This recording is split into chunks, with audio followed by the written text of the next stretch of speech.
तुमने बहुत सोचा है इसलिए ऐसा अनुकूल परिणमन हो गया, ये तो महामिथ्यात्व है। बोलो ये बात स्वीकार है? हमें ऐसा लगता हम बहुत चतुर हैं, बहुत चतुर हैं। कोई चतुर फतुर नहीं होता, सबरी चतुराई रखी रह जाती है। क्या जब कर्म आता है, उदय आता है, एक से एक आदमी की चतुराई रखी रह जाती भैया, और सारे तंत्र मंत्र सब फैल हो जाते हैं और वो एकदम सब आँख चढ़ा लेते हैं। एक समय आसाराम के पास नेताओं की झड़ी लगी रहती थी। बाबूजी बाबूजी करके अच्छे अच्छे प्रधानमंत्री उसके पैर छूने जाते थे कि नहीं जाते? और उदय पलटा तो इतने साल तक जेल में पड़ा रहा, कोई देखने कोई पूछने वाला नहीं। अभी अब क्या हो गया? कुछ नहीं। ये जब तक तुम्हारा उदय चलता है, ये शरीर है, तुम सोचते हो कि हमारे स्वस्थ रखने से स्वस्थ रहता है, ऐसा बिल्कुल नहीं है। वो उसमें तो जो परिणमन होना है वो वैसा ही होता है। तो फिर कई लोग कहते हम योगा करें कि नहीं करें, हम खाने पीने का ध्यान रखें कि नहीं रखें, मन में आता ना तुम्हारे अंदर। देखो उसका उत्तर क्या है? उसका उत्तर ये है कि वो शरीर के स्वस्थ रहने के लिए जैसे जैसे निमित्त चाहिए वो वैसे वैसे निमित्त उसको मिलेंगे। तो योगा के कर्ता तुम नहीं हो। अगर वो योगा होना है तो वो गारंटी से योगा करने का तुम्हें विकल्प आएगा। समझ में आया? क्योंकि शरीर को स्वस्थ रहना है। और तुम्हें वैसा ही खाने का विकल्प आएगा। अगर तुम्हें कल सर्दी जुकाम खांसी होना है और तुम्हें पता भी है कि केले के ऊपर पानी पी लेंगे या नहा लेंगे सर्दी में तो सर्दी जुकाम हो जाएगा, तुम जानते हो, फिर भी ऐसे बनाव बनेंगे कि तुम नहा लोगे। और तुम कहोगे कि हमने बहुत सोचा, तुम्हारे सोचने से वहाँ कुछ हो ही नहीं रहा, हम कह रहे हैं ना। तो फिर हम करें क्या? बस स्वीकार करो। एक्सेप्ट करने में ही तुम्हारे सुख का बन सकता है उपाय। जितना एक्सेप्ट करोगे यही सुखी होने का सच्चा उपाय है। और जितना कर्तृत्व लाओगे, जितना लाओगे, जितना बोझा ढोगे, उतने मरोगे। और वस्तु तुम्हारे कर्तृत्व से नहीं चलती, समझ में? वस्तु का तो परिणमन जैसा होना है वो वैसा ही होना है। कई लोग कहते हमें मंदिर आए कि नहीं आए, पूजा पाठ करें कि नहीं करें। आप तो कहते हो सब कुछ निश्चित है, तो पूजा पाठ होनी होगी तो हो जाएगी। हम तो कल से नहीं आएंगे, बिल्कुल गारंटी दे रहे हैं। तो यदि कल से पूजा होनी नहीं है इसलिए मैंने ऐसा बोला है और तुझे ऐसा समझ में आया है। आया समझ में कि नहीं समझ? आपको क्या लगता है कि उनने ऐसा दिया, उनने ऐसा? अरे कुछ नहीं। जब उदय पलटता है, जैसा कार्य होना होता है वो आदमी पैसा स्टेटमेंट देता है। उसको पता नहीं रहता कि मैंने ये क्यों बोला, वो तो बस है, उसका समय आ गया तो वैसे ही मान्यता, वैसे ही होता है, सब पके। देखो कर्म फिलोसफी पे मैं कल बहुत विचार कर रहा था दिन में। कर्म फिलोसफी बड़ी खतरनाक चीज़ है।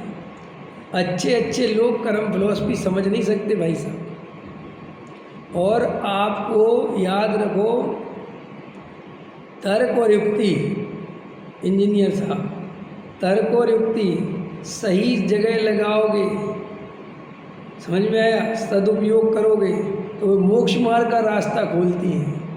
और तर्क और युक्ति माने कुतर्क जिसे कहते, कुतर्क क्या कहते? और कुतर्कों से यूज करोगे तो वे तुम्हें चार गति में घुमा देंगे। क्योंकि कर्म फिलोसफी बड़ी फैली हुई है। देखो कैसी फैली हुई है। कर्म जो हैं, ये जो 148 प्रकृतियाँ पढ़ते हो ना, उसके भी कई अंदर वर्गणाएँ हैं, उसकी भी कई प्रकृति, तो स्थूल है वो सब। देखो चाइना में बच्चा पैदा होगा तो वो चाइनीज कलर का पैदा होगा। अभी तुम कर्म फिलोसफी देखो तुम कितनी खतरनाक है। कौन से कलर में पैदा होगा? चाइनीज होगा, इंडियन कलर का आदि बच्चा पैदा नहीं होगा वहाँ।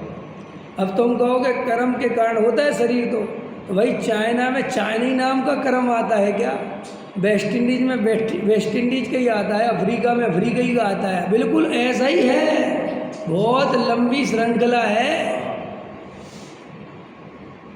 गजब खतरनाक है वो मामला। ऐसा वहाँ तो वो नॉन वेज ही नॉन वेज चलता है। हाँ, तो किसी जीव ने ऐसा कर्म बांधा कि वो ऐसे ही क्षेत्र में जन्म लेगा कि जहाँ नॉन वेज ही नॉन वेज मिलेगा। ये तुम ऐसे ही मत समझ लेना कि तुम्हें भरत क्षेत्र, भारत भूमि और उत्तम जैन उत्तम कुल ऐसे ही नहीं मिल गया है मुफ्त में कि नहीं साहब कैसे। अरे ना, एक एक कर्म काम करता है, एक एक कर्म। देखो निमित्त नैमित्तिक संबंध कितने हैं वज्रसेन जी। कुतर्क लगाए ना आदमी तो भाई साहब कुतर्कों से उसकी धर्म से श्रद्धा उड़ जाए। देखो तुम जानते हो विकास दिव्य कीर्ति IAS की तैयारी कराते जो, हाँ कल वो कह रहा था, मैं उसका सुन रहा था, चल लगा मैं भगवान को ज़्यादा नहीं मानता, मेरा ज़्यादा विश्वास नहीं है भगवान पे। क्यों कि भाई तर्क कि क्या तर्क है कि भैया क्या भगवान ऊपर बैठ के जो है चाइना में कौन पैदा होगा, अमेरिका में कौन पैदा होगा, उसका कलर ऐसा होगा, ये डिसाइड करने बैठा। अब उसे कर्म तो पता नहीं, तो वो कहता मैं ऐसे भगवान को तो हम भी नहीं मानते। लेकिन तुम जिस अर्थ में कह रहे हो उस अर्थ में नहीं, इसका उत्तर हमारे पास है। तो बोला ये सब बेकार की बातें हैं। बोले लोग कहते कि जब तक जितना जो होना है वो निश्चित है, सांसें भी लिखी हुई, ऐसा कुछ नहीं है। कि क्यों नहीं है कि पहले आयु कर्म जो था लोगों का जीने का एवरेज 60 बरस था, 55 बरस था, 50 बरस था अंग्रेजों के पहले लोग इतने मर जाते थे। बोले आज 70 बरस हो गया, आज 75 वर्ष आदमी आराम से जीता है। और अगर चिंता विंता नहीं करे, वो कल ले रहा था तो क्या होगा, कितने वर्ष जिएगा, कम से कम 90 वर्ष जिएगा। बोले मेरे पिताजी मस्त मौला हैं और मेरी माँ बहुत चिंता करती थी तो वो 75 साल में चली गई, और मेरे पिताजी मस्त मौला, उनने कोई चिंता नहीं करी तो अभी 82 साल के और आनंद से जीते हैं। तो भैया एक बात बताओ, अगर आनंद से जीने से आयु बढ़ती है तो फिर 82 में भी क्यों मर गए, फिर तो जीते ही रहो। लेकिन ये सब जनता भी आधा अधूरा सुनती है, आधा अधूरा समझती है और आधा अधूरा ही जीवन यापन करती है।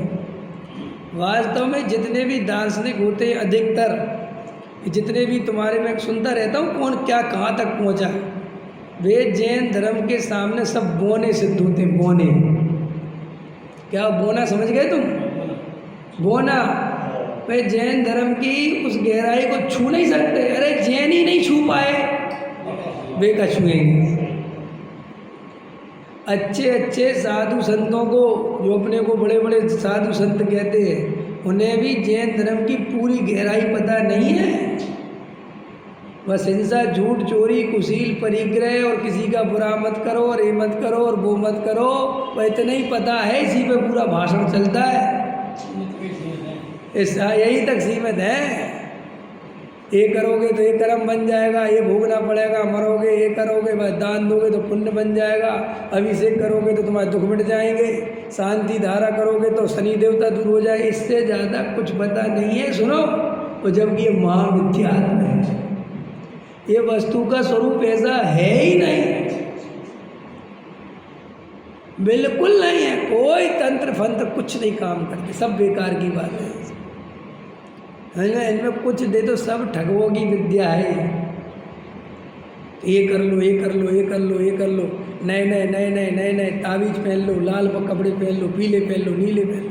अब सुनो एक बात बताओ, अब वो रूस है ना, रूस रसिया, वो भगवान ही को नहीं मानता, वो देवी देवता किसी को नहीं मानता भैया। वो तो दुनिया की नंबर 1 की ताकत बना हुआ है, उसको तो कब का मिट जाना चाहिए, उसमें तो सारे देवताओं को आक्रमण कर देना चाहिए है। वो तो भगवान को ही नहीं मानता, वो तो कहता है ही नहीं कोई भगवान ही, बात ही खत्म हो गई। अब बोलो, और ऐसा नहीं मानने पर भी मेरा प्रश्न है, क्या वहाँ जन्म मरण बंद हो गए क्या उनने जन्म मरण पर विजय पा ली क्या? उनके यहाँ बुढ़ापा आना बंद हो गया क्या? भाई तुम मानो कुछ भी, मेरा प्रश्न समझना मैं क्या कह रहा, तुम अपनी मान्यता से कुछ भी मानो, इसके लिए तुम स्वतंत्र हो, लेकिन वस्तु स्वरूप तुम्हारी मान्यता से नहीं चलता। कि मैं भगवान को नहीं मानता तो मत मान, तेरे भगवान मानने से भगवान नहीं हो जाता। या तेरे नहीं मानने से भगवान गायब नहीं हो जाता?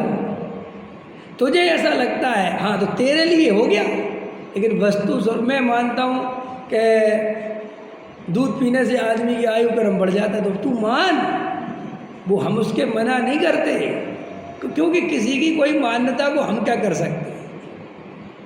कोई कहता आलू में जीव नहीं होते, हम तो नहीं मान, तो मत मान, हमें तुम्हारे मानने नहीं मानने से वस्तु स्वरूप में थोड़ी जाए।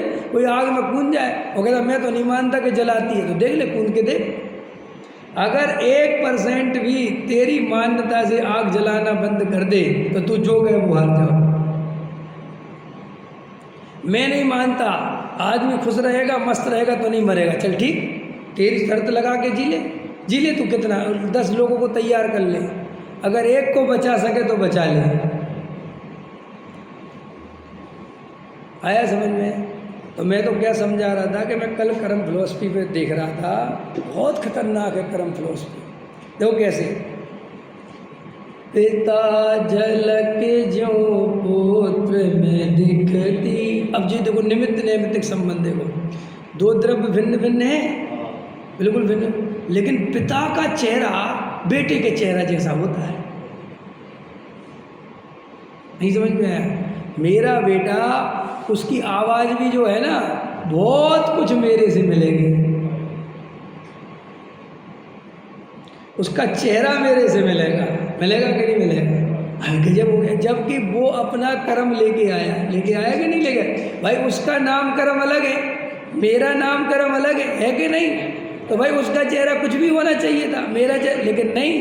वो कहते थे वो कर्म कितनी खतरनाक है, उसने जो नाम कर्म बांधा, समझो मेरी बात ध्यान से, खतरनाक बता रहा हूँ तुम्हें फिलॉसफी, और वैसे ही नाम कर्म मैंने भी बांधा था।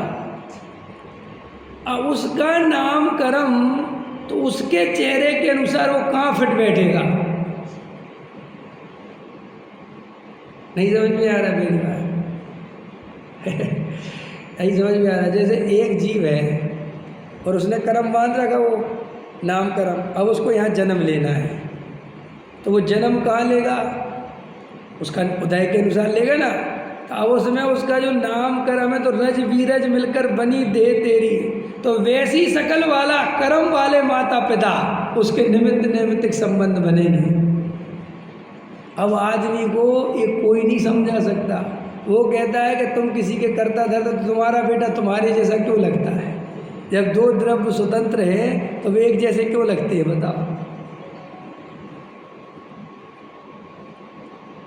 अब आप कहोगे एकदम कह दोगे, लेकिन भैया वो इतनी गहराई है कर्म की, प्रकृति की इतनी व्यवस्था है कि आप उसकी कल्पना भी नहीं कर सकते। इतने बड़े बड़े पहाड़ देखो, आपने देखे पत्थर कभी गए, वे काय पे टिके हुए हैं, वैज्ञानिक परेशान रहते कि यार ये चीज़ चल कैसे रही,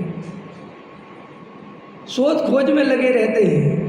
कभी कभी जमीन के अंदर ऐसी ऐसी चीज़ें निकल के आती, वो कहते ये इतना साल तक सुरक्षित रहा तो रहा कैसे? लेकिन भैया वस्तु का स्वरूप भी ऐसा है कि उसमें किंतु परंतु की गुंजाइश नहीं है।